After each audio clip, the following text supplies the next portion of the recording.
Hai, selamat datang di channel ini. Jangan lupa subscribe, like, comment, and share ya.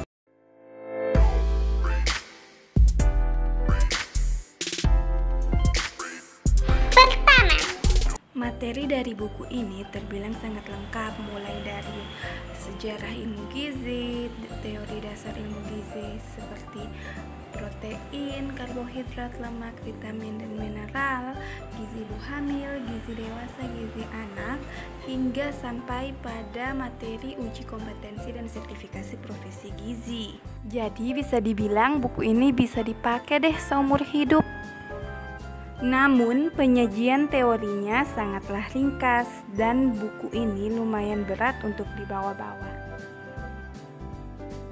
Nah, yang kedua, metabolisme gizi. Dalam buku ini menjelaskan reaksi kimia terhadap makanan, entah jenis karbohidrat, protein, vitamin, mineral yang masuk ke dalam tubuh, mulai dari proses kecepatan tubuh dalam mencerna, menyerap, dan mengasimilasi makanan diubah menjadi energi.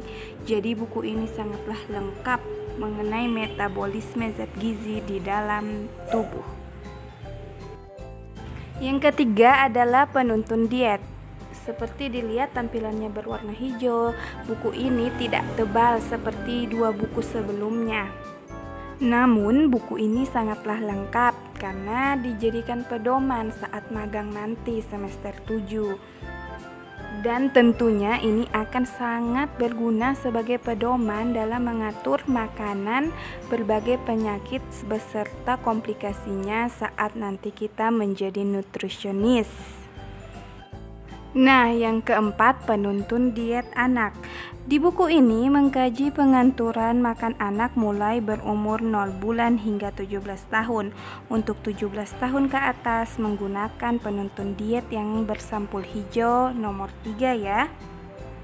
Selain pedoman pengaturan makan anak, di buku ini juga diajarkan untuk menghitung berat badan, tinggi badan ideal anak, serta menghitung berapa kalorikah makanan yang dimakan oleh anak.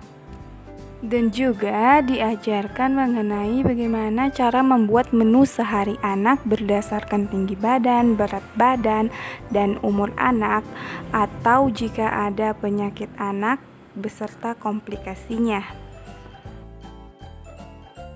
Yang kelima adalah daftar komposisi bahan makanan atau yang disebut dengan DKBM atau TKPI, tabel komposisi pangan Indonesia. Buku ini kalian bisa search di Google dalam bentuk PDF yang berisikan mengenai daftar bahan makanan mulai dari nilai zat gizi, karbohidrat, protein, lemak, mineral, dan vitamin, semua lengkap, mulai vitamin larut lemak maupun larut air, mulai mineral mikro dan makro, semua terdapat di dalam daftar ini. Jadi misalkan menu bakso, terdapat beberapa bahan makanan di dalamnya seperti daging, tepung, dan telur. Nah, kita bisa hitung zat gizinya itu berapa dalam misal 50 gram bakso. Nah, kita hitung di dalam DKBM ini perhitungan nilai zat gizinya itu per 100 gram. Semua perhitungannya itu ada di dalam buku ini. nah itu saja